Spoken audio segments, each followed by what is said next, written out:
Global medical aesthetics is transforming to deliver outstanding products and education.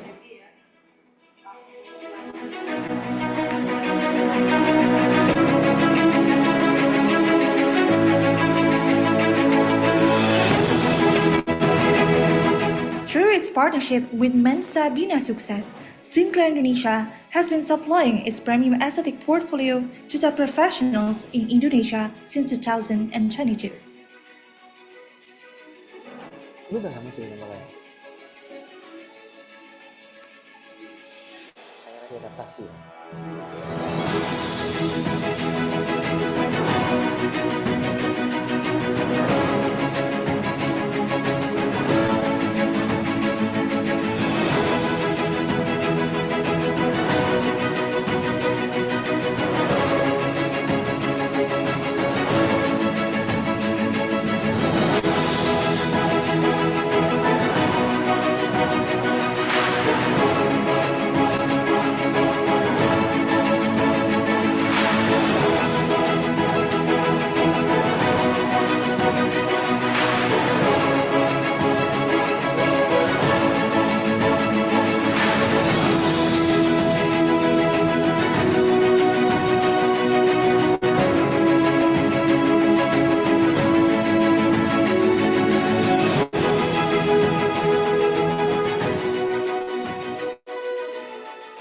We believe in empowering not only professionals, but also the future aesthetic leaders.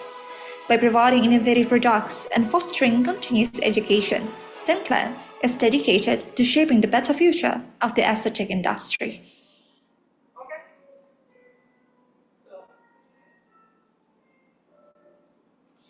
Selamat malam dokter-dokter semuanya, selamat datang di acara Fantastic Fun Talk Show about Aesthetic seri 001. Dengan tema pada malam hari ini yaitu Entering the Perfect Jaw Era with Perfectly Lidocaine by Sinclair Indonesia. Saya Dr. Jessica, host pada hari ini akan mendampingi dokter-dokter semua selama acara Fantastic pada malam hari ini. Nah, dapatkan juga door prize dan penawaran menarik untuk dokter-dokter semua yang terus stay sampai di akhir acara. Jadi stay tune terus ya. Nah, untuk guest speaker kita pada malam hari ini, udah bisa tebak belum siapa nih guest speaker kita? Nah, mungkin udah pada tahu ya, siapa lagi kalau bukan seorang dokter estetik yang sangat expert di bidang face contouring, Dr. Almond. Welcome Dr. Almond. Malam. Thank you ya dok, sudah menjadi guest speaker pertama kita di talk show Fantastic ini dok. Sama-sama. Oke, nah sedikit mengenai Dr. Almond. Dr. Almond Wibowo, M. Biomed AAM, beliau merupakan dokter estetik yang sudah pengalaman lebih dari 10 tahun di bidangnya.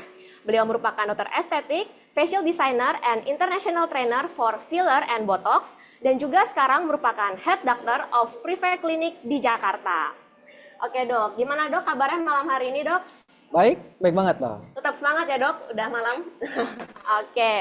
Oke dok, mengenai tema kita pada malam hari ini ya, itu mengenai Entering the Perfect Jaw Era. Nah mungkin banyak orang yang masih belum familiar dok mengenai filler di jaw dan juga contouring jaw. Sebenarnya apa sih dok manfaat singkatnya nih sebelum kita masuk lebih dalam lagi nanti? Singkat sebetulnya jaw itu semua orang nanti pasti bakal butuh. Yang pertama, yang kedua yang semua cewek mau, pengen kelihatan tirus. Yang ketiga, pengen kelihatan lebih seksi. Waduh, oke. Lebih biar fair ya dok ya, mukanya lebih tirus. Betul. Oke, wah jadi kepingin nih dok nih. Oke, tentunya dengan dokter yang sudah bisa dan juga dengan Perfectly Lidocaine ya untuk contouring jauhnya. Oke, untuk dokter-dokter semua yang sudah join di Zoom kita pada malam hari ini, kalau dokter-dokter ada yang ingin ditanyakan, nanti bisa ditulis saja di kolom chat dan juga komentar, dan akan kita jawab di akhir sesi ini. Oke, tidak berlama-lama lagi. Silahkan Dr. Almond, the time is yours. Oke, thank you dok. Nah, jadi malam ini kita akan sedikit ngebahas soal jaw. Karena kenapa biasanya jaw filler ini kita agak sedikit terlena atau sering terlupa. Jadi kita jarang mau kerjain dan kita mungkin juga jarang nyaranin ke pasien.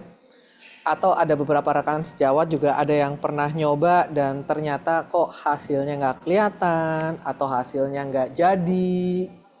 Nah, ini yang nanti kita mau bahas, mau gali lebih dalam soal bagaimana cara kita nge-create jawline, indikasi yang ideal, pemilihan pasiennya gimana, dan ekspektasi yang kita harapkan bagaimana. Nah, itu semua yang nanti kita malam ini akan kita bahas. Boleh saya minta slide-nya?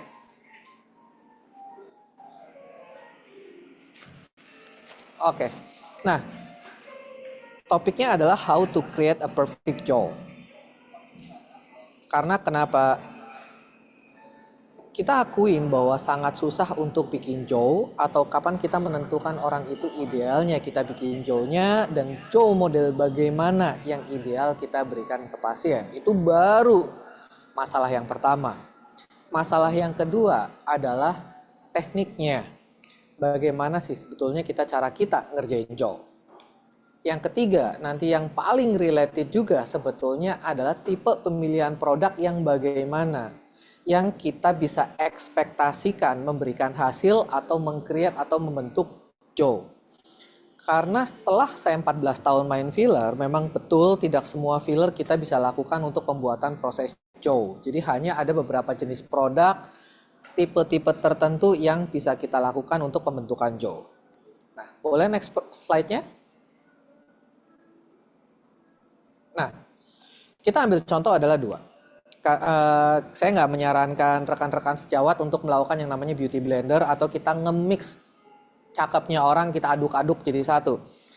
Karena pada basicnya prinsip estetik kita hanya mengenal dua beauty, which is Caucasian and Asian, atau orang awam akan bilangnya adalah cantik menurut orang barat dan cantik menurut orang timur.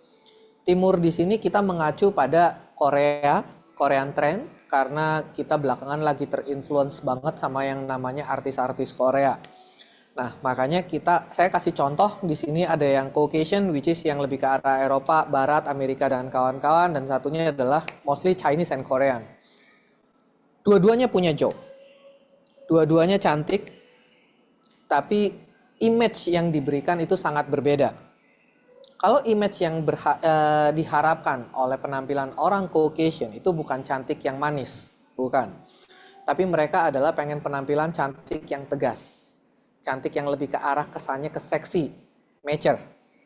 Tapi kalau untuk arah Asia, Korea, mereka pengen cantiknya adalah mungil dan manis. Kalau bisa bahkan mereka pengennya adalah V-shape atau agak tirus, oval. Dua-duanya punya jaw, tapi bentuknya sangat berbeda. Nah, ini yang kita bilang kapan dokter idealnya bikinnya, mau model yang mana, pasiennya disesuaikan, terutama nanti budgetnya lebih masuk untuk kita bikin jaw yang lebih ke arah mana. Nah, slide berikutnya. Nah, ini contoh adalah simulasi seberapa pentingnya sebetulnya kita punya jaw atau enggak. Di luar kita membentuk jaw itu ke arah Caucasian atau arah Asian, kita lupain itu dulu. Tapi kita berusaha menjelaskan ke pasien yang namanya jaw. Itu adalah dari rahang bagian belakang sampai ke arah dagu depan. Itu adalah jaw. Jadi makanya kita bilang namanya adalah jawline. Nah, seberapa pentingnya itu merupakan adalah final third atau bagian lower face yang lumayan penting untuk memberikan tekstur dan kontur muka. Jadi kita lihat aja orang yang punya jaw, punya chin dengan orang yang tanpa jaw dan tanpa chin. Mau alisnya sebagus apapun, mau matanya sebagus apapun, hidung, bibir, dahi, dan kawan-kawan, tanpa lower face yang bisa mengimbangin itu semua, muka kita nggak akan proporsional. Kenapa nggak proporsional? Secara garis besar, muka kan kita bagi jadi 3, upper, mid, sama lower. Orang yang cantik, orang yang manis, orang yang proporsional, saat kita melihat orang itu, mata kita harusnya terbagi menjadi 3 area. kita langsung melihat dahi, pipi, dagu itu dalam satu kesatuan yang utuh. Tapi kalau dagunya atau rahangnya minoritas atau kekurangan, otomatis mata kita akan langsung melihat yang jelek-jeleknya itu dulu.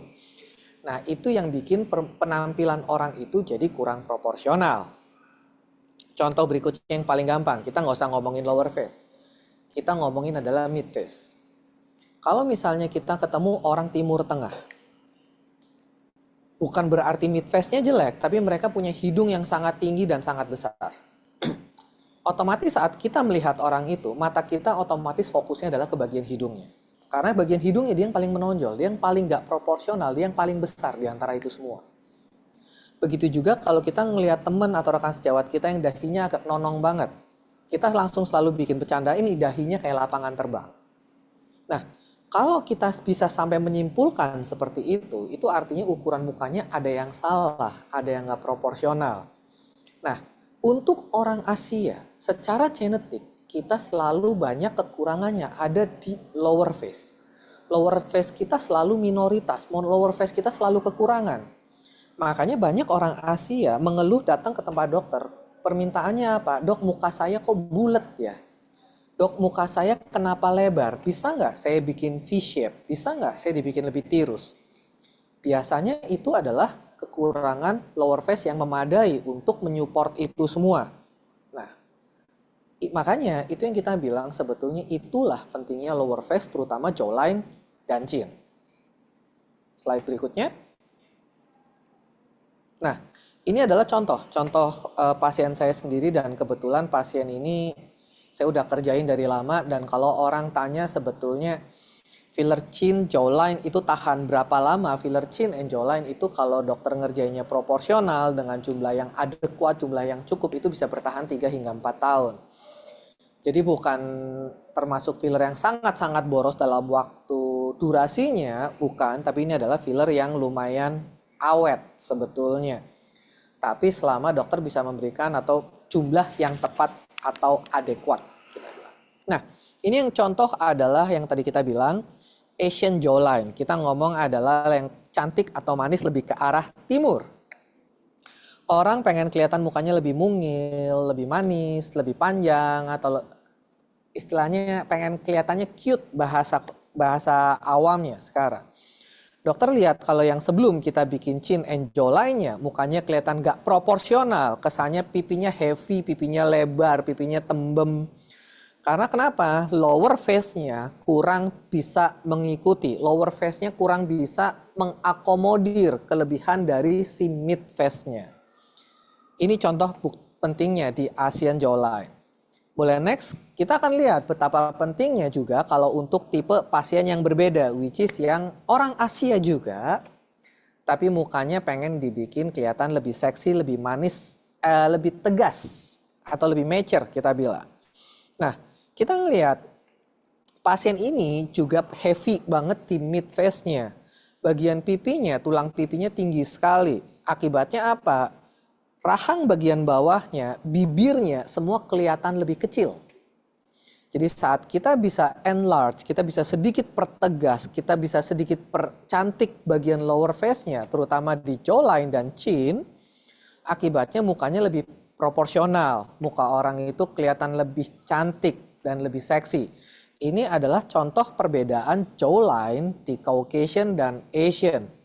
Jadi kalau tadi dokter lihat bentuk dan garis jawline-nya untuk dua tipe ini sangat berbeda. Nah, kapan kita bilang, kapan dokter mau bikin yang tipe Caucasian, kapan dokter mau bikin yang tipe Asian? Boleh di next slide-nya. Nah, kapan kita bilang? Ini adalah dua pasien yang kita balik prosedurnya. Untuk tipe yang Caucasian, yang orang bule, sebelumnya jawline dia sangat Asia. Jadi kita harus pertegas, kita harus lebarkan, kita harus kuatkan jawline-nya baru kelihatan dia lebih proporsional di Caucasian. Tapi sebaliknya, orang Asia kalau jawline-nya terlalu kotak, jawline-nya terlalu tegas, mukanya juga nggak indah. Tapi jawline-nya harus sedikit dirubah untuk mengakomodir bentuk jawline yang ideal untuk orang Asia. Jadi jawline untuk orang Asia yang penting garisnya terlihat, tapi L atau angle mandible atau huruf L di sudut jawline-nya nggak boleh terlalu tegak lurus atau hampir 110 derajat. Itu nggak boleh. Jadi biasanya angle orang Asia itu hanya lurus dan melengkung ke arah bawah telinga atau lobulus telinga. Tujuannya apa? Untuk menciptakan efek mukanya oval dan lonjong.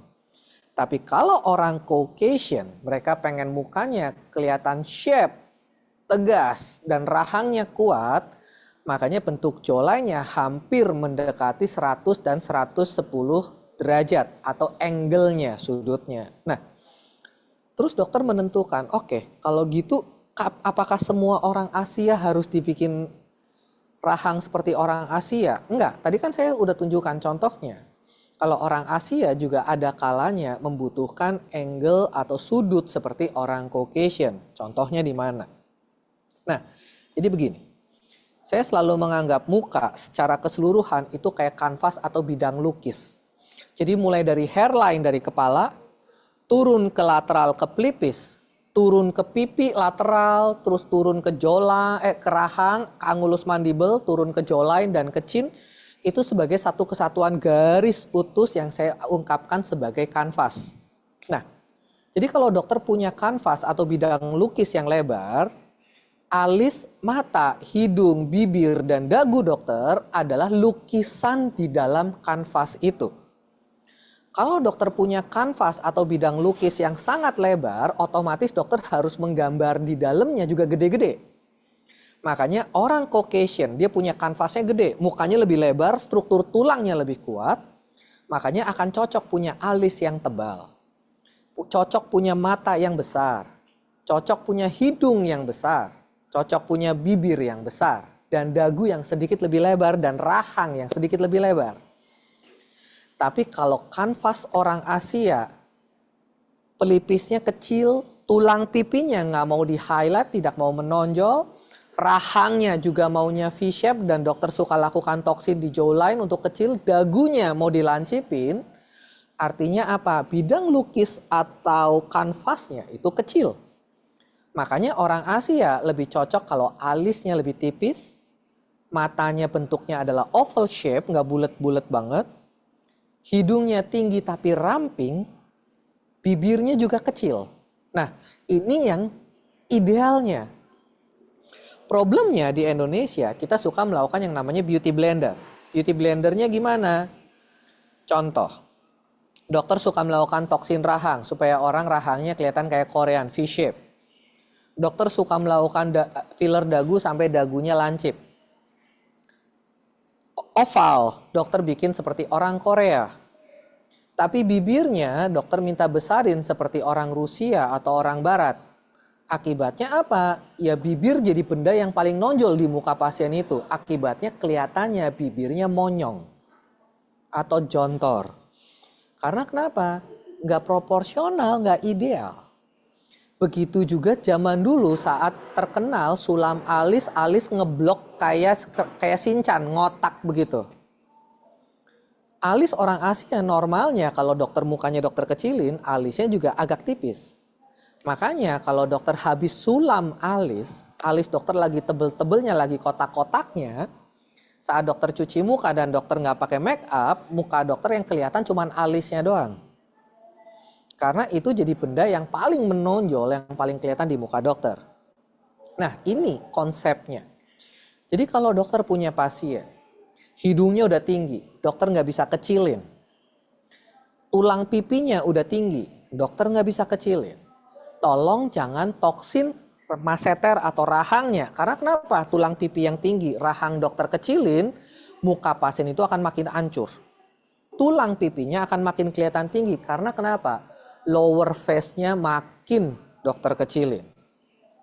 Kalau dokter punya pasien yang tulang zaigomanya tinggi, matanya belok, hidungnya tinggi, bibirnya agak gede, cocok untuk dokter bikin jawline yang ke arah Caucasian. Dokter besarin aja sekalian supaya seluruh ukuran mukanya proporsional.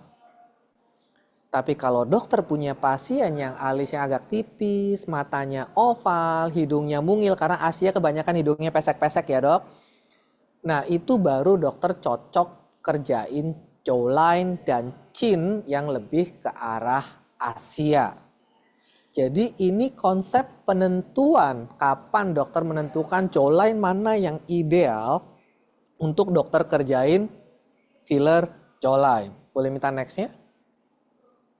Nah, pertama yang harus dokter ingat adalah gonial angle atau sudut rahangnya. Sudut rahang yang sudutnya 100 sampai 110 derajat itu biasanya adalah cocok untuk dimiliki oleh orang Caucasian, cewek Caucasian atau cowok. Karena kenapa? Biasanya cowok pengen gonial angle atau sudut rahangnya itu lebih maskulin, lebih nyiku, lebih kotak supaya kelihatan lebih tegas.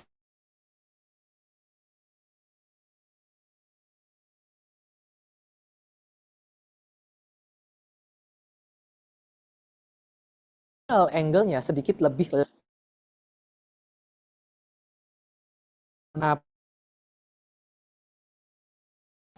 antara rahang terlihat di gambar yang simulasi yang bawah jarak antara rahang kiri dan rahang untuk orang Caucasian atau biasanya lebar bigo. Jadi ini yang kita bilang diagonal width. Kalau untuk orang Caucasian, dokter harus sedikit lebarkan. Jadi contoh seperti untuk kasus pasien ini. Tapi kalau untuk orang Asia, bigonal width dokter boleh kurangin dengan cara dokter mentoksin otot masseternya supaya bigonal width-nya lebih rendah. Karena kenapa? Bigonal zygomaticus sama bigonal width distance, jadi kita bilang antara dua zygoma dan dua bigonal, itu sangat menentukan apakah orang itu mukanya nanti jadi square atau apakah orang itu mukanya nanti akan menjadi oval. Nah, jadi tidak semua pasien boleh dan cocok untuk dokter lakukan suntikan toksin masseter. Karena kenapa? Kalau tulang zygomanya sangat-sangat lebar, kadang-kadang nanti akan dokter menemukan ada beberapa pasien yang tulang pipi atau tulang zygomanya sangat lebar, dan saat dokter melakukan toksin masseter, akibatnya apa? Bigonal distance-nya atau bigonal width-nya makin kecil, tulang pipinya akan kelihatan lebih menonjol, tulang pipinya akan kelihatan lebih dominan, dan itu mukanya nanti makin jadi aneh. Nah, untuk cara ngakalinya gimana? Justru harusnya otot masseternya dokter tambahin volumenya.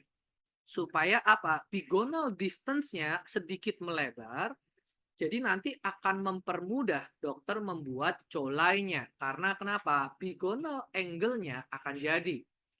Bagaimana cara nyuntiknya? Sama seperti dokter menyuntik toksin masseter, tapi yang dokter suntik hanya titik yang bawah dan belakang yang mendekati sudut angulus mandibula, dokter.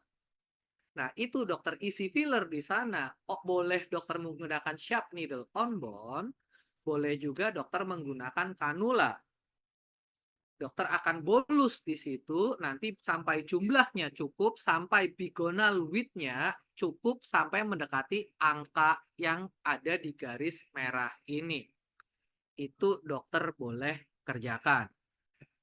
Nah, terus kita bilang, karena hari ini saya akan membawakan produk yang namanya adalah Perfecta, untuk produk yang saya akan pakai nanti adalah yang tipe subskin atau yang warnanya adalah kuning. Nah, kalau dokter tanya, kenapa? Saya akan jelaskan kenapa produk ini jadi salah satu produk yang saya pakai untuk pembentukan chin, jawline, dan sudut angulus mandible. Semua HA-nya konsentrasinya adalah sama 20 mg per mil. Itu adalah konsentrasi yang cukup untuk saya lakukan untuk mengurangi efek edema atau efek swelling. Nah, Dokter nggak perlu melihat gambar yang kanan, dokter nggak perlu melihat gambar yang ada tanda-tanda indikasinya, karena itu adalah tanda-tanda indikasi untuk seluruh produknya. Cuman saya minta tolong dokter untuk melihat kurva atau grafik yang ada di sebelah kiri. Nah, di sebelah kiri biasanya kalau di filler-filler lain, jadi filler saya bagi jadi dua secara kasar. Ada produk yang namanya monofasik, ada produk yang namanya bifasik. Perfecta adalah termasuk produk yang bifasik. Nah, nanti kadang dokter tanya, produk yang ideal atau produk yang bagus sebetulnya yang monofasik atau yang bifasik? Secara jujur saya pakai dua-duanya. Saya di klinik saya punya produk monofasik, saya punya produk bifasik. Karena kenapa? Tiap produk punya keunggulan dan kelebihan masing-masing. Itu yang nanti dokter harus sesuaikan dengan kebutuhan dan jenis kulit pasien. Nah, di produk bifasik itu tidak mengenal atau tidak terlalu banyak pusing soal yang namanya kita bilang viskositas, elastisitas, dan kawan-kawan. Enggak. Di produk bifasik, yang dipentingkan bagi mereka adalah satu, ukuran partikelnya dan kemampuan produk ini untuk mengisi space atau mengisi jaringan itu. Mereka hanya mementingkan itu. Nah, yang saya pakai adalah yang subskin, which is yang ukuran partikelnya paling besar, jadi kemampuan mengisi atau volumizing atau memenuhi jaringan itu adalah yang paling besar. Nah, kalau dokter berusaha membayangkan ukuran partikel itu maksudnya seperti apa. Jadi dokter pasti pernah lihat batu bata. Semua dokter saya akan bilang pasti dokter pernah lihat batu bata. Jadi kalau dokter mau bikin tembok rumah, dokter lebih milih membuat dari batu bata yang ukurannya besar-besar atau dokter mau pilih batu bata yang ukurannya kecil-kecil. Kalau dokter milih batu bata yang ukurannya kecil, otomatis dokter akan membutuhkan volume atau jumlah batu bata yang lebih banyak untuk ngebangun tembok. Tapi kalau dokter pakai yang partikelnya besar, dokter membutuhkan produk yang lebih sedikit. Nah, kenapa saya mementingkan produk yang lebih sedikit? Nanti karena berkorelasi positif atau punya hubungan dengan kemampuan finansial pasien itu untuk beli produknya. Kalau dokter menyuntikkan 1 cc, 2 cc, kemudian tidak jadi apapun, gak jadi hasil, pasien akan komplain, akan kecewa, produknya jelek. Atau dokter bahkan ngomong ke perusahaan obat itu adalah produknya jelek. Karena kenapa? Nggak jadi apapun. Nah, ini yang tadi saya berusaha simulasikan. Sifat, jenis, kelengketan, dan apapun, semua produknya Perfecta, mau fine lines, derm, deep, and subskin, semua sama. Jumlah HA yang dia milikin pun sama, 20 mg per mil. Semua sifat produk ini sama. Yang berbeda dari produk ini hanya ukuran partikelnya. Inilah uniknya produk bifasik. Saya nggak bilang ini bagusnya atau ini jeleknya. Ini adalah uniknya produk bifasik. Produk bifasik tidak pernah mau pusingin viskositas, elastisitas, bla bla bla. Yang mereka pikir hanya seberapa besar dan seberapa kecil ukuran partikelnya. Nanti plus minusnya di mana? Ini saya jelaskan. Nah, dokter kalau melihat gambar ini, hyaluronic acid pada awalnya itu bentuknya sangat halus. Jadi kalau dokter melihat itu kayak tepung, kayak serbuk-serbuk atau serabut-serabut kapas. Nah, kemudian hyaluronic acid yang natural ini, yang tidak terprocessing, yang tidak terbentuk apapun ini, dokter harus tambahkan dengan BDDA, butanil diglycyl ethyl, untuk menjadi yang namanya HA tercrosslink, atau kita bilang ini namanya filler. Nah, inilah proses filler monofasik. Jadi saat dokter melakukan proses ini, single processing, dokter akan menciptakan filler yang namanya filler monofasik. Nah, terus bedanya di mana? Saya akan asumsi, saya akan berusaha dokter membayangkan HA yang bebas ini, yang tadinya bentuknya serbuk, dokter tambahin air, itu sifatnya berubah jadi cairan. Nanti kalau dokter nyuntikan skin enhancement treatment yang isinya HA yang dokter suntikan bentol sehari 2 hari terus bentolnya hilang, itu adalah HA murni, hyaluronic acid yang cair. Saat dokter tambahkan BDDE ini saya berusaha dokter ngebayangin kayak tepung kanji. Jadi gelas yang penuh air, dokter tambahin sedikit tepung kanji, dia mulai mengental. Dokter makin banyak BDDE-nya, dia makin kental. Dokter tambahin lagi tepung kanji atau BDDE ini, dia akan jadi adonan padat. Nah, yang ngebedain filler monofasik, nanti kadang-kadang dokter akan melihat filler monofasik kan ada yang encer banget, ada yang agak pekat, dan ada yang pekat banget. Itu semua perbedaannya hanya di seberapa banyak jumlah BDDE yang mereka berikan. Itu nanti akan mempengaruhi sifat produknya. Produknya jadi agak cair, agak lengket, atau keras. Itu monofasik. Nah, apa bedanya sama produk bifasik? Produk bifasik, mereka step pertama saat pembentukan filler monofasik ini, mereka menambahkan partikel BDDE-nya lumayan banyak sampai partikel itu jadi benda padat. Jadi dia mengeras.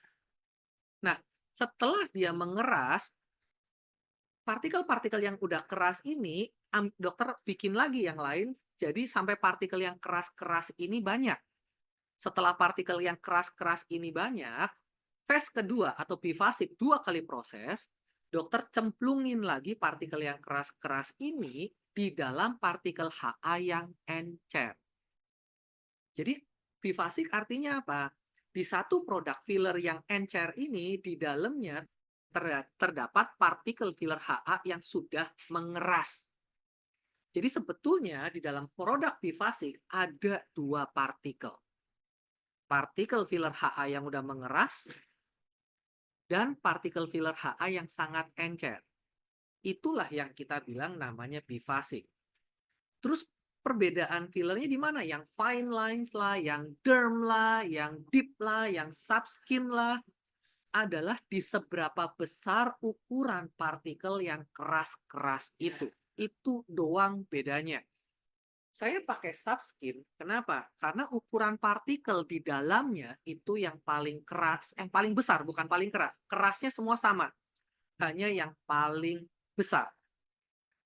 Makanya karena partikelnya yang paling besar, saat dokter suntikkan, nanti di tangan dokter akan kerasa gerejel-gerejel. Jadi kayak ada sedikit perasaan irregularitas saat dokter pencet.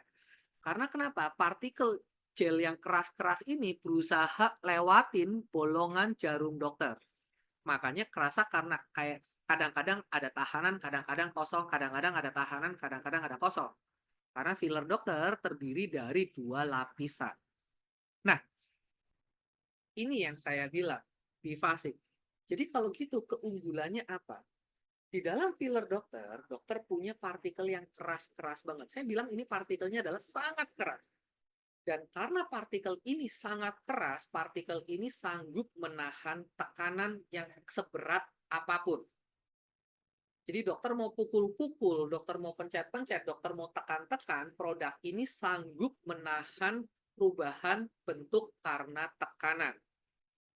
Nah, kenapa harus dicampur partikel yang besar-besar dan keras ini harus dicampur dalam HA yang lembut? Karena kalau tidak dicampur dengan HA yang lembut ini bersifat sebagai bleaching atau oli. Sehingga saat filler ini kita masukkan ke tabung syringe yang besar, dan kita pencet supaya partikel-partikel yang besar dan keras ini mau melewati lubang jarum dokter yang kecil, partikel HA yang licin inilah berfungsi sebagai pelumas supaya filler partikel-partikel dokter ini bisa keluar dari jarum dokter. Karena tanpa larutan polimer HA yang encer, filler dokter hanya menjadi benda keras atau benda implan. Dan itu tidak mungkin bisa disuntikan. Itulah konsep pembentukan filler pertama untuk produk bifasik.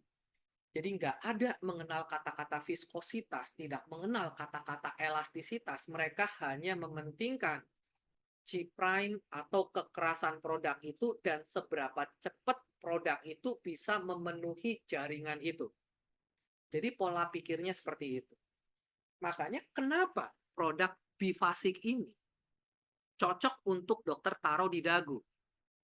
Di dagu, dokter kerjain suntik langsung di tulang kebanyakan. Dokter nggak perlu ngebentuk macam-macam. Yang penting produk itu cukup langsung memenuhi semua dagu dokter, sehingga dagu dokter langsung panjang, langsung lancip, langsung maju, dan kawan-kawan tanpa banyak menghabiskan produk. Begitu juga dengan jawline. Karena kenapa? Saya pengen ngebentuk jawline-nya, shape-nya sejadi mungkin.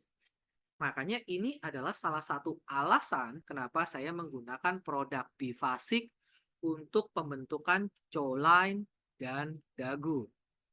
Jadi ini adalah gambaran kasarnya. Ada dua lapisan HA. HA yang sudah tercross-link secara padat dikelilingin oleh polimer HA yang tidak tercross-link. Nah, enaknya lagi apa? Karena sebetulnya kalau gambaran kasarnya, saya akan bilang, filler HA dokter berada dalam skin booster. Jadi saat dokter kerjain ini, polimer HA ini pelan-pelan akan diserap oleh tubuh dokter untuk jadi skin enhancement treatment. Jadi kulit dokter juga akan tercipta yang namanya improvement karena kadar HA kulit dokter ikut naik, sehingga elastisitas kulit dokter ikut terbantu. Jadi ini bagi saya benefit berikutnya untuk filler bifasik. Nah, itu adalah alasan pemilihan produknya. Terus secara anatomi, apakah jawline aman? Jawline bisa aman dan bisa tidak aman. Dokter melihat arteri facialis dokter di gambar rahang di yang paling kanan itu, yang ada tanda panah warna birunya, naik ke atas mandibula dokter melalui yang namanya sulcus mandibula atau persis di depan otot masseter dokter. Nah, dan dokter lihat gambar yang paling kiri. Arteri facialis dokter itu berjalan sangat-sangat dalam. Itu berjalan di atas tulang. Jadi aman nggak kalau dokter ngelakuin fillernya, dokter inject sharp needle on bone? Enggak, otomatis enggak. Makanya semua filler jawline itu dokter harus mengerjakannya menggunakan kanula dan di lapisan subdermal. Saya bilang subdermal, bukan subkutan. Karena kenapa? Kalau dokter kerjain fillernya di lapisan subkutan, artinya dokter ngerjainnya di lapisan lemak, yang dokter enhance, dokter perbesar, dokter tonjolin cuma lapisan lemaknya. Akibatnya apa? Lemak di sekitaran rahang dokter membesar, jadi rahangnya makin bulat. Yang dokter ingin bikin adalah garis jawline yang tegas. Makanya yang harus dokter kerjakan, fillernya adalah subdermal. Jadi filler dokter nempel di bawah kulit, bukan di tengah-tengah lemak. Supaya apa? Filler dokter memberikan bayangan yang tegas atau ngegaris tegas di bawah kulit, sehingga kulitnya tercipta garis bayangan seperti dokter sedang punya rahang, seperti sedang punya tulang rahang. Nah, ini ada video untuk bagaimana cara saya ngerjainnya. Area rahang yang aman untuk dokter suntik on bone hanya di bigonal width. Jadi contoh seperti kasus pasien ini. Kalau tadi dokter lihat dari tampilan samping, dia nggak punya sama sekali yang namanya, saya mundurin dikit ya, dia sama sekali nggak punya yang namanya angulus mandible. Dokter lihat, pipi sampai rahang, dia nyambung. Nah, bagaimana caranya kita bikin supaya tidak nyambung? Nah, ada satu bigonal width yang harus sedikit saya lebarkan. Untuk bigonal width, dokter masih aman untuk dokter kerjain on-board. Dan pasien ini juga nanti saya akan kerjain chin-nya, karena saya lihat chin-nya kurang projection atau kurang maju ke depan. Nah, garis ini yang saya raba adalah tulang rahangnya. Nah, oke, sorry. Saya suka maju mundurin karena saya harus nunjukin. Nah, pada posisi ini kalau dokter lihat, saya benar-benar menyuntikkan di sudut bagian angulus mandibelnya. Dan dokter lihat jarum saya langsung menyentuh tulang. Jadi sudut tulang ini adalah satu-satunya di area jawline dokter yang aman untuk dokter boleh suntik di on-board. Karena kenapa? Pembuluh darah dokter nanti akan berjalan itu kurang lebih sekitar 2 hingga 3 cm di depan angulus mandibel. Jadi kalau dokter bisa meraba sudut tulang rahang dokter bagian belakang dan dokter bisa memastikan jarum dokter kena ke tulangnya, itu adalah tempat yang aman untuk memperlebar bigonal width atau melebarkan sedikit tulang rahangnya dan membentuk huruf L tulang rahang dokter secara bagus. Dan itu aman. Dan rata-rata angka yang saya pakai untuk penyuntikan filler di sana adalah 0,5 cc yang seperti saya tunjukkan. Saya pakainya adalah 0,5 cc. Pernah nggak saya pakai lebih dari 0,5? Tentu pernah, tergantung seberapa lebar bigonal width yang saya mau bikin. Nah, terus yang kedua, sisa dari jawline-nya yang saya akan bikin adalah subdermal. Dokter lihat seberapa superficial kanul saya. Kanul saya betul-betul menyusurin kulit. Jadi saat saya angkat, kanul saya akan langsung terlihat dan saya bisa meraba dengan jelas kanul saya. Dan saat saya keluarkan produknya, dokter lihat, filler saya langsung mengisi kulitnya. Jadi kadang ada beberapa produk yang akan naik ke atas, bukan lari ke bawah, tapi dokter lihat ada beberapa produk yang di atas. Karena kenapa? Di bagian bawah garis putih yang saya bikin, ada pembatas lemak. Pembatas lemak pipi dengan double chin. Sehingga produk dokter sangat susah untuk migrasi atau turun ke bawah. Jadi produk dokter hanya akan bisa memenuhi bagian atas. Setelah produk itu memenuhi bagian atas sampai cukup di atas, baru dokter mold, dokter massage dengan kuat sampai semua ada pada posisi yang dokter inginkan. Nah, kalau ditanya, dok berapa banyak biasanya produk yang dokter pakai untuk bikin jawline? Biasanya per satu sisi saya akan pakai 1 cc. Karena kenapa? Secara normal, kemampuan finansial pasien biasanya hanya akan sanggup beli 1 hingga 3 cc. Kalau 1 hingga 3 cc kemudian pasien nggak ngelihat ada hasilnya, otomatis nanti pasien itu biasanya mulai akan komplain. Dok, kok saya udah perawatan mahal-mahal tapi kok kelihatan seperti tidak ada hasilnya. Nah, makanya biasanya saya akan pakai kurang lebih 1 cc untuk satu sisi jawline-nya.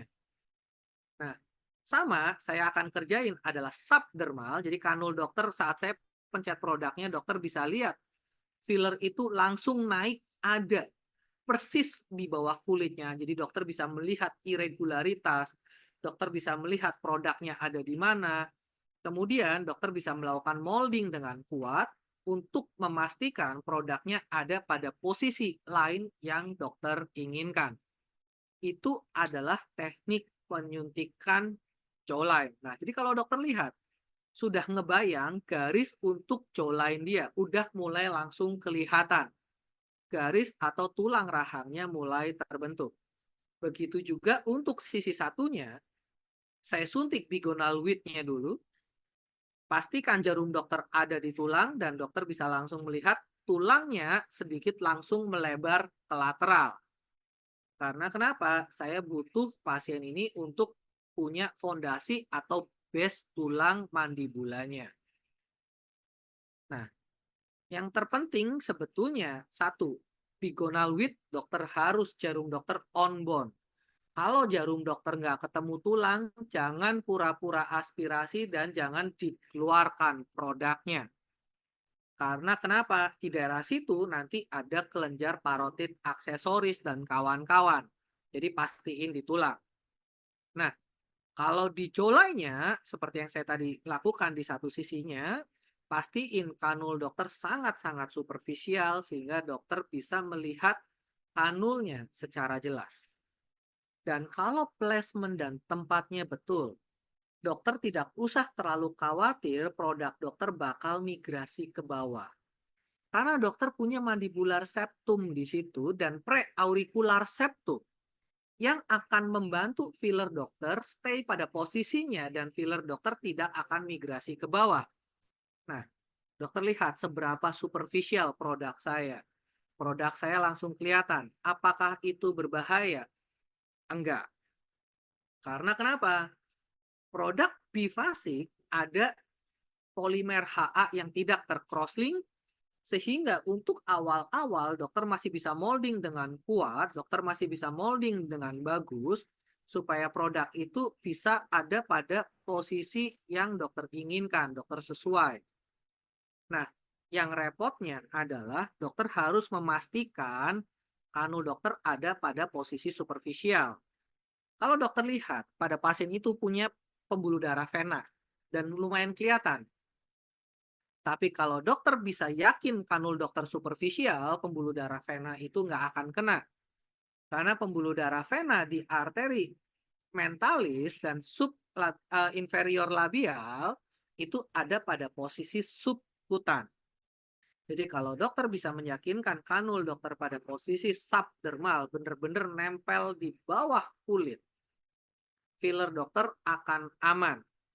Dan untuk menambah keamanan, saya menggunakan kanula nomor 23. Karena kenapa? Makin besar kanulanya, makin susah untuk jarum dokter masuk ke dalam pembuluh darah. Kalau secara nggak sengaja, dokter masukinya lebih di arah subkutan. Nah, dokter tadi lihat colainya langsung terbentuk dengan menggunakan satu sisi kanan, satu sisi kiri. Berikutnya biasanya adalah saya tambahkan bonus adalah untuk tambahin bikin dagunya. Dan sebetulnya untuk bikin dagu, dokter boleh menggunakan sharp needle on bone atau dokter menggunakan kanula juga boleh. Untuk kasus ini, dokter lihat pada pasien ini, dokter lihat, pencet, otot mentalisnya sangat kuat. Dokter lihat, ini otot mentalisnya sangat besar dan sangat kuat. Kalau saya pakai sharp needle on bone, filler saya ada di bawah otot mentalis dan otot mentalis yang sangat kuat itu akan menekan filler saya. Sehingga filler saya akan gagal memberikan anterior projection. Jadi filler saya harus ada pada posisi subkutan. Supaya apa? Filler saya tidak berantem atau tidak adu tekanan dengan otot mentalis. Sehingga dengan 1 cc filler, saya bisa memberikan anterior projection yang cukup. Karena saat pasien dengan otot mentalis sebesar ini, kalau saya paksakan 1 cc, saya suntikan sharp needle on bone, otomatis filler saya akan kalah pressure-nya atau tekanannya dengan otot mentalisnya. Nah, ini yang tadi saya bilang, colainya dengan 1 cc akan lumayan terlihat.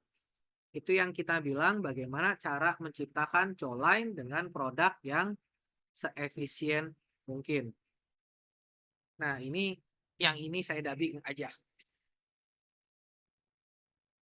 Jadi kalau dokter bilang, dok, apakah produk mana yang cocok untuk dokter bikin jawline? Saya akan bilang, pemilihan produk untuk jawline itu jujur aja jenis atau produknya sangat terbatas. Memang, betul.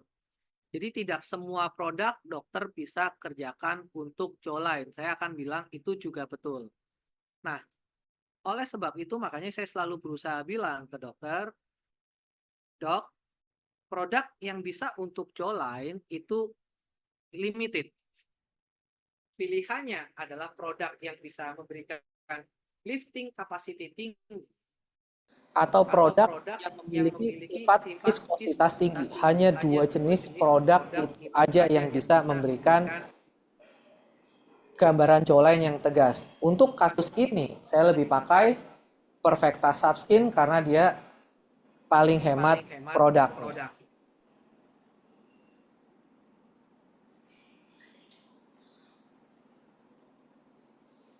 Oke, terima kasih Dokter Almond. Wah, luar biasa sekali tadi penjelasannya, Dok. Terima kasih banget, Sama-sama. Dok. Sampai ada videonya juga, udah dijelasin. sekalian belajar teknik nyuntiknya ya, Dok. Betul, kalau nggak susah nyuntiknya soalnya. Iya, wah sampai luar biasa sekali ya pemaparannya, dijelasin setiap step-stepnya, di videonya juga dijelasin semuanya. Thank you banget Dok untuk pemaparannya.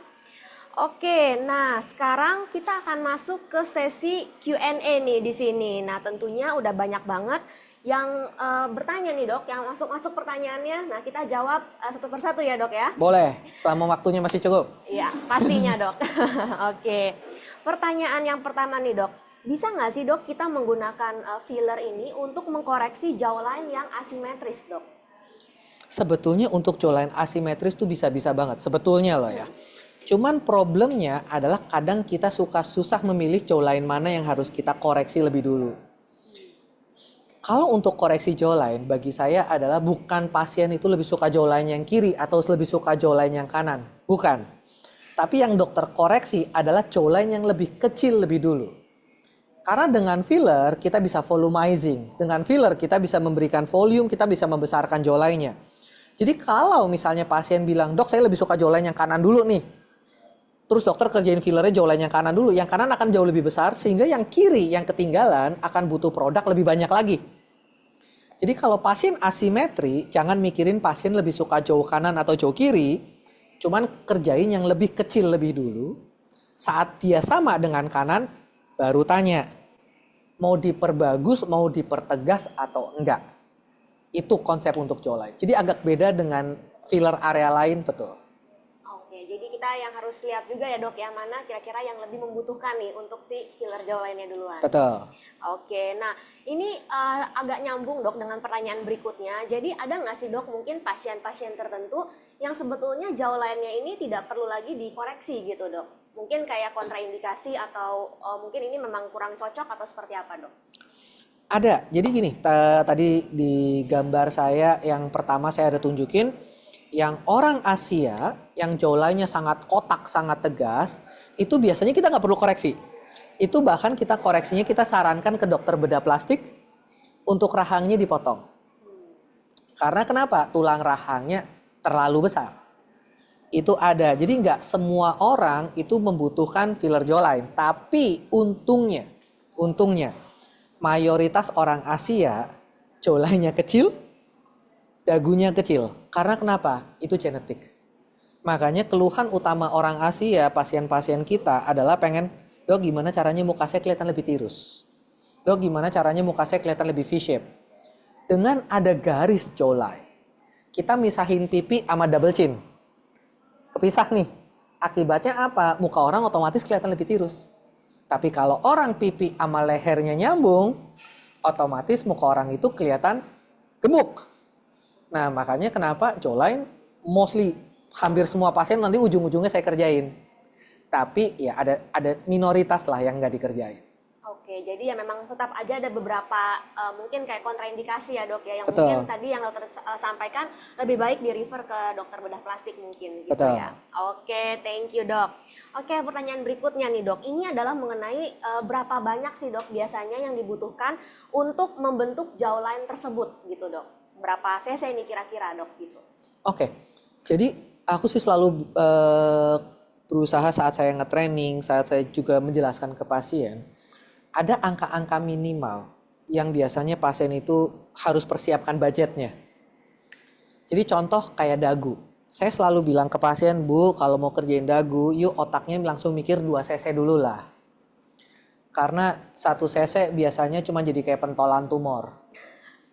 Mau gimana? Cuman mentul doang. Iya, iya. Kan kadang-kadang ada orang protes senyum, ih dagunya mentul bulat doang di tengah. Itu yang saya bilang pentolan tumor. Nah, untuk jawline juga saya selalu bilang, Bu, budget preparing untuk jawline 2-3 cc itu angka minimal lah. Karena kalau, dok saya cuma punya budget 1 cc nih, bisa nggak setengah cc kiri, setengah cc kanan? Nggak jadi, Bu. Itu buang-buang duit. Kalau ibu cuma punya budget 1 cc, yuk kita mikirin area lain kayak bibir lah. Bibir 1 cc pasti jadi. Jadi jangan nyaranin pasien, jangan nyuruh pasien ngerjain sesuatu yang nanti pasien pulang nyesel. Gue keluar duit tapi nggak kelihatan. Nah itu nanti pasien akan kapok. Nah untuk jawline minimal 1-1. Minimal. The best 1,5-1,5 itu mulai kelihatan banget. Terus kalau orang nanya, kadang-kadang kalau dokter-dokter ngeliat IG saya dulu juga nggak punya jawline. Saya nggak punya garis rahang nih. Kalau sekarang garis rahang saya lumayan tebel, saya pakainya 7 cc. Jadi ya makin banyak, makin tebel, makin kelihatan. Dan kalau cowok, itu butuh lebih banyak daripada cewek. Karena kalau cowok harus dilebarin juga. Kalau cewek kan nggak perlu. Kalau cowok maskulin harus lebar. Makanya kalau cowok, jumlahnya otomatis jauh lebih tinggi daripada cewek. Oke, nah itu tepat banget tuh dok. Pertanyaan selanjutnya soalnya itu dok. Oh.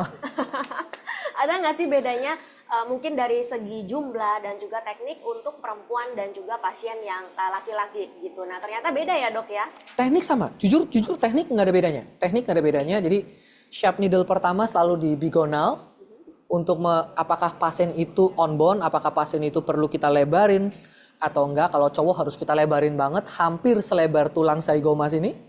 Kalau cewek jangan selebar tulang zygoma, tapi agak lebih kecil dikit supaya mukanya tetap V-shape. Jadi otomatis cowok butuh lebih banyak untuk di bigonal angle-nya. Punya saya 1 cc itu udah langsung on bone dulu. Nah habis itu kanul subdermalnya saya 2 cc itu juga udah pasti. Karena cowok ininya harus lebih lebar daripada cewek. Kalau cewek cukup 1 garis mungil, yang penting ngepisahin pipi sama double chin. That's nice. Oke, nah ini sebetulnya suatu keunggulan ya dok ya, bahwa Perfecta Subskin kita ini 1 box isinya 3 cc dok. Gitu ya, betul. Jadi sebok pas kan? Pas, ya benar. Jadi dokter bilang ini perfect nih, 1,5, 1,5. Jadi 1 box ini pas buat 1 pasien ya dok ya? Betul. Oke, ya. Kita lanjut ke pertanyaan berikutnya ya dok ya. Nah, mungkin sekarang ini lagi banyak ya dok di luaran mengenai filler-filler brand lain yang mungkin ada klaim-klaim yang menggabungkan antara bifasik dan juga monofasik. Nah, kira-kira tanggapan dokter seperti apa untuk itu? Saya paham konsep dari penggabungan produk monofasik dan bifasik. Jadi bedanya di mana? Kalau tadi dokter simak dan dokter lihat, bifasik artinya ada partikel yang keras, yang padat di antara cairan HA yang lebih licin, yang lebih ringan. Kalau bifasik dan monofasik digabung, partikel HA polimer yang lebih licin ini dokter tambahin lagi sedikit crosslink. Jadi partikel yang keras berada pada polimer HA yang lengket. Nah, itu adalah prinsip penggabungan orang yang dibilang monofasik digabung sama bifasik. Cuman itu bikin susah. Bikin susahnya bukan berarti jelek ya. Bikin susahnya dalam arti gini. Extrusion force atau saat kita pencet itu jadi keras banget. Karena kenapa? Polimer HA tadi kita harapkan sebagai jalur oli untuk pelicin supaya fillernya gampang kita pencet, gampang kita keluarin. Dan pasien tuh rasanya nggak nyeri. Karena saat kulitnya stretching, itu ada jaringan licin dari polimer HA itu yang ngelindungin. Tapi saat kita campur, itu jadi lebih sakit, jadi lebih keras. Yang pertama. Yang kedua, kemampuan untuk kita molding, kemampuan untuk kita modifikasi atau kita atur bentuknya juga jadi lebih susah. Akibatnya apa? Kalau dokter ngerjain terus bergelombang, nggak rata, untuk ngerapiin tuh susah banget. Itu akan bagus, itu mungkin akan oke kalau dokternya ngerjainnya sekali jarum atau kanulnya masuk, dokter pencet langsung jadi. Nah itu mungkin akan oke banget. Tapi sayangnya sampai sekarang saya pun sekali nyuntik, kayak tadi dokter lihat saya yang nyuntik sekalipun awal belum rapi.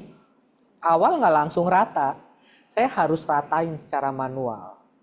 Makanya kalau dibilang saya ya ada yang dicampur-campur, cuman sampai sekarang saya nggak pakai akhirnya produknya. Oke, siap. Thank you, dok. Nah, kemudian ini mau bahas mengenai keamanan filler nih ya, dok. Mungkin kita banyak sekali dengar di luaran itu mengenai filler ini tidak terserap sempurna, kemudian juga mungkin ada yang bilang bahaya dan lain-lain. Nah, gimana dok tanggapan dokter mengenai keamanan filler ini? Nah, ini aku sering jadiin bercandaan, jujur aku sering jadiin bercandaan sama pasien. Karena saya kadang agak dilema mau dokter sama mau pasien nih apa ya. Terutama juga dokter-dokter nih. Sekarang saya pernah melontarkan pertanyaan ini di IG saya. Sebetulnya dokter pengen berharap filler yang awet atau yang enggak. Mostly sebagian dokter akan menjawab filler yang awet. Oke, filler yang awet artinya filler itu didegradasi atau diserap lebih lama dong. Nah karena diserapnya didegradasinya lebih lama, biasanya ada sedikit partikel-partikel tersisa yang nantinya juga akan terserap dengan sempurna, tapi biasanya takes time jauh lebih lama. Nah biasanya jadi ada jeda waktu beberapa tahun, kesannya tersisa partikel-partikel kecil. Ya karena itu produknya awet.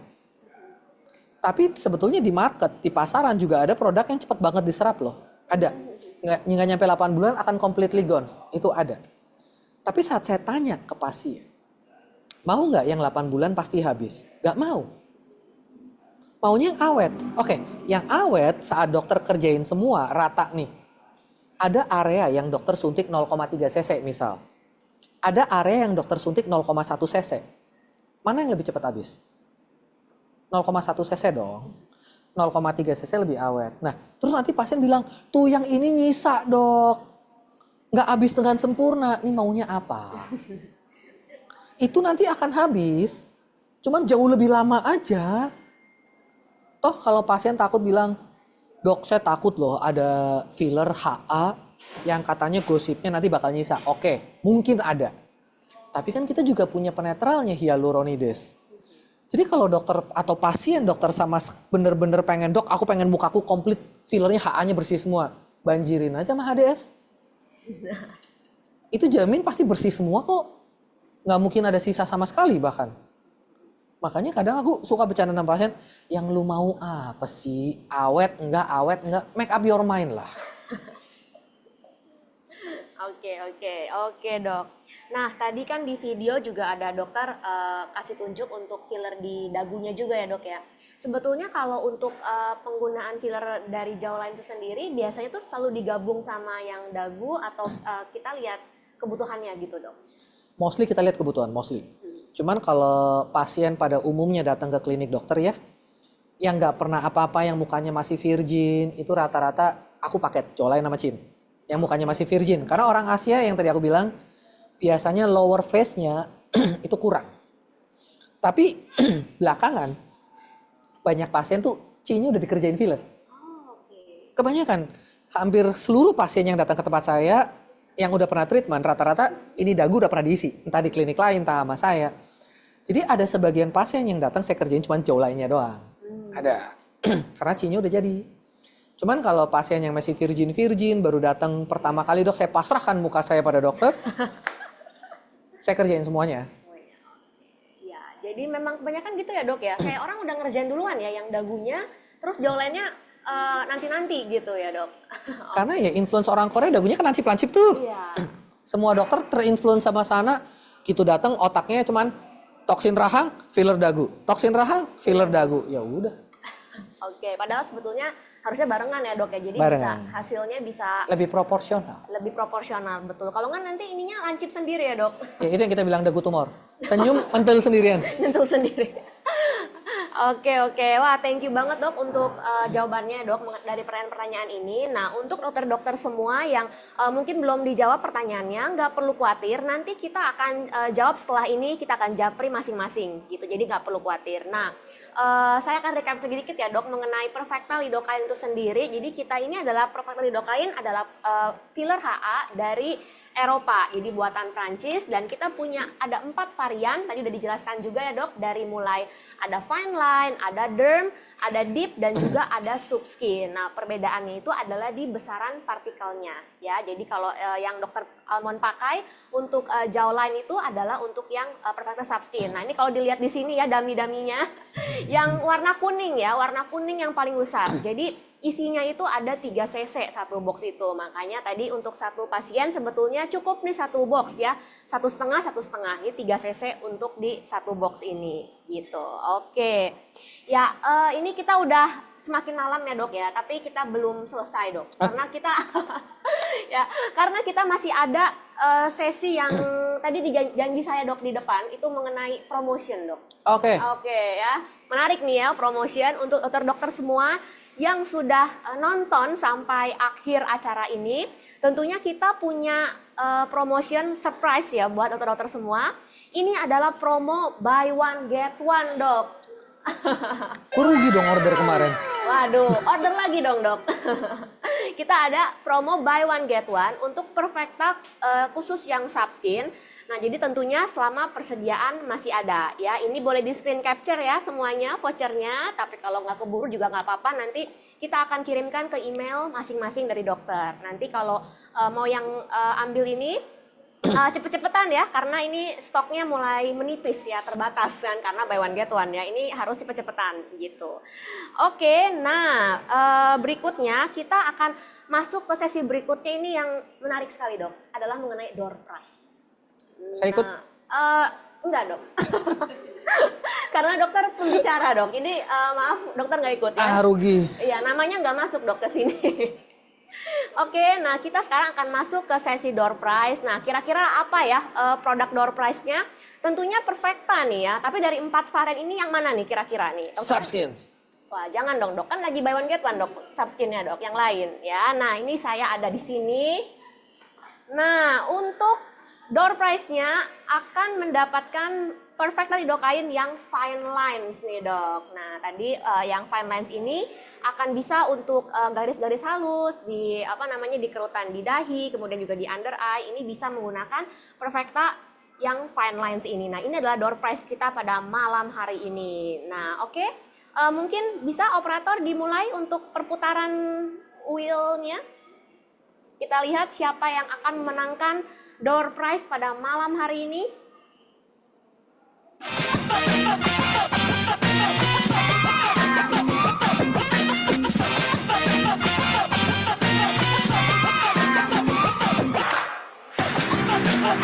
acak ya. Oke, pemenangnya adalah Dr. Yeni Anggreni. Selamat ya dok untuk pemenangnya door prize kita pada malam hari ini. Nanti dokter akan mendapatkan satu box dari Perfecta lidocaine fine lines ini. Wah, congrats ya dok ya. Nanti akan dikirimkan ke tempat dokter secepatnya. Biar bisa langsung dipakai Perfectanya. Saya nggak pernah dikasih gratis loh. Ya nggak apa-apa lah dok. Oke, tapi dokter kalau mau coba yang ini bisa dok. Nanti setelah ini ya. Oke, ya kita sudah ada di penghujung acara. Mungkin dokter Almond ada pesan-pesan terakhir dok yang mau disampaikan? Oke, pesan-pesan terakhir sebetulnya tadi saya sekilas, emang jujur ada banyak pertanyaan yang saya nggak bisa jawab satu persatu. Nanti akan saya bantu jawab dan kalau ada namanya nanti bisa langsung akan masuk ke email dokter-dokter. Cuman satu hal yang agak lumayan penting, tadi saya jujur aja agak keskip. Ada beberapa orang yang bilang, dok saya takut filler jawline, terus kalau mangap fillernya ketinggalan atau garisnya nyisa. Itu biasanya adalah fillernya tidak terintegrasi dengan kulit secara baik. Jadi karena penempatan dokter fillernya ada di lemak atau which is di subkutan. Kalau penempatan filler dokter di kulit dokter pindah karena fillernya terintegrasi, otomatis filler dokter akan ikut stretching, ikutin dengan pergerakan kulitnya.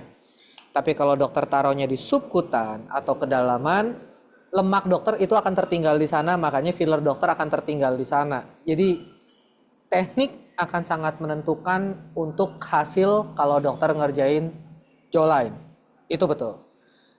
Kedua, produk juga akan menentukan apakah jawline dokter akan berhasil dokter bentuk atau malah jadi bulat doang. Itu juga betul. Yang ketiga, jam terbang. Betul. Kalau dokter agak takut untuk mencoba sampai kapanpun, mungkin dokter nggak akan jago. Jadi kalau dokter tanya, pertama juga saya selalu mulai dari salah dulu. Betul. Tapi untungnya sekarang yang main filler banyak, rekan sejawat banyak. Jadi dokter tidak harus melalui proses kesalahan itu. Dokter bisa ikut training-training atau kursus-kursus macam-macam banyak. Cuman emang tergantung dari jam terbang, betul. Oke, terima kasih dok untuk pesan-pesannya ya. Jadi memang ada pengaruh dari jam terbang juga ya dok ya, tapi jangan takut untuk mencoba gitu ya. Oke, terima kasih dokter Almond atas waktunya malam hari ini. Dan terima kasih juga untuk semuanya yang sudah hadir dan nonton sampai di akhir acara. Nah jangan lupa di redeem ya vouchernya untuk yang buy one get one Perfecta Subskin. Nah jadi akan dapat 6 cc langsung loh dok ya. Akan dapat 6 cc langsung gitu ya. Oke, saya Dr. Jessica pamit undur diri dulu pada malam hari ini dan sampai jumpa di Fantastic Talk Show berikutnya. Selamat malam.